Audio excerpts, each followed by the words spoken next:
জুবিন গাৰ্গৰ দেশৰক্ষী দুজনৰ বেংক একাউণ্টত 1 কোটি টকাৰ লেনদেন। আচলতে এই 1 কোটি টকাৰ লেনদেন ক'ৰ পৰা আছিল সেয়ে তদন্ত চলাই আছে আমাৰ SITৰ সংগঠনে। অৰ্থাৎ আপোনালোকে চাবলৈ যদি শংকাবোধ নকৰে তেনেহ'লে ভিডিঅ'টো শেষলৈকে চাব যে জুবিন দাৰ সাধাৰণ দেশৰক্ষীৰ হাতত লেনদেন 1 কোটি টকা।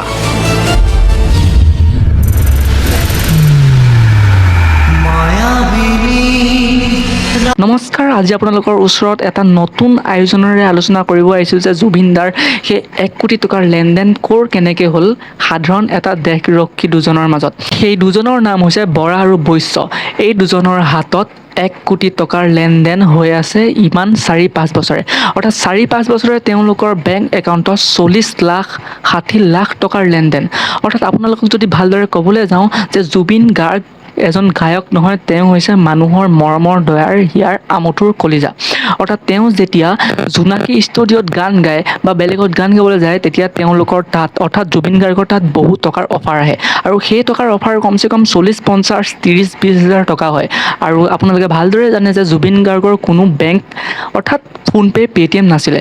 তাৰ ফলস্বৰূপে জুবিন গাৰ্গে সেই পইচাটো মেনেজাৰ অৰ্থাৎ মিউজিক মেনেজাৰক নিদি সিদ্ধাৰ্থক নিদি ইহঁতৰ হাতত জমা দি থয়। আৰু ইয়াৰ ফলত যেতিয়া জুবিন গাৰ্গৰ ঘৰৰ বাহিৰত পঢ়ুৱাই হওক মেডিচিনৰ যিকোনো বস্তুৱেই হওক অৰ্থাৎ যেতিয়া মানুহক সহায় কৰিব লগা হয় তেতিয়া ইহঁতৰ পৰাই দিব লগা হয়।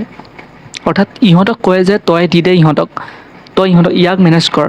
আৰু আপোনালোকে গম পায় যে এটা পডকাষ্টত কৈছিলে জুবিন গাৰ্গক যে জুবিন গাৰ্গে এজনী যুৱতীক টেবলেট এটা দিছিলে আৰু সেই পইচা গৈছিলে বৰা আৰু বৈশ্যৰ দ্বাৰা। আপোনালোকে ভালদৰে গম পায় যে তেওঁ কিমান এজন ভাল মানুহ। কিয় নাজানো, তেওঁলোকে ভগৱান ৰূপী এজন মনুষ্যক এনেধৰণৰ কাৰাদণ্ড কৰি মৃত্যুদণ্ড কৰালে। অৰ্থাৎ আপোনালোকে মন কৰিছে নে নাজানো, জুবিন গাৰ্গৰ যেতিয়া মৃত্যু হৈছিলে জুবিন গাৰ্গৰ ওচৰত এটা চৰাই জিৰণি লৈছিলে, কিন্তু আজিলৈকে তেনে হোৱা দেখা পোৱা নাযায়। আৰু এটা কথা মন কৰক, আপোনালোকে যেতিয়া জুবিন গাৰ্গৰ মৃত্যু হৈছিলে য'ত খৰি দিব গৈছিলে তাত খৰি দিয়া বুলি স্বীকৃতি হোৱা নাছিলে। তাত এটা মন্দিৰ নিচিনা চাকি বন্তি দি এটা যাতে তীৰ্থ এটা ভগৱান এটা নামঘৰৰ দৰে চাকি বন্তিৰে পোহৰে উজ্জ্বল হৈছিলে। কিন্তু আমাৰ সাধাৰণ মানুহে যেতিয়া খৰি দিব যায়, যেতিয়া খৰি দি আহোঁ তেতিয়া তাত চুৱা হোৱা বুলি গা ধুব লাগে।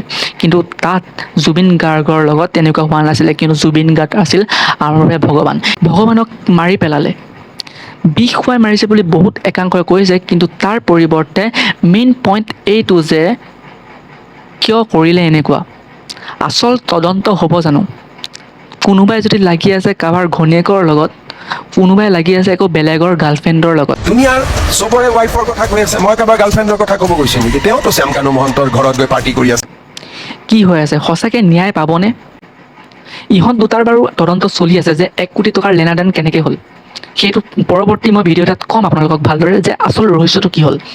কিন্তু মেইন পইণ্ট এইটো যে আচল জেৰা কেতিয়া কি হ'ল। আপোনালোকে যদি ভয় নাখায়, আপোনালোকে বেয়া নাপায়, তেনেহ'লে জুবিন গাৰ্গৰ নামত জাষ্টিছ ফৰ জুবিন দা বুলি কমেণ্ট এটা কৰক।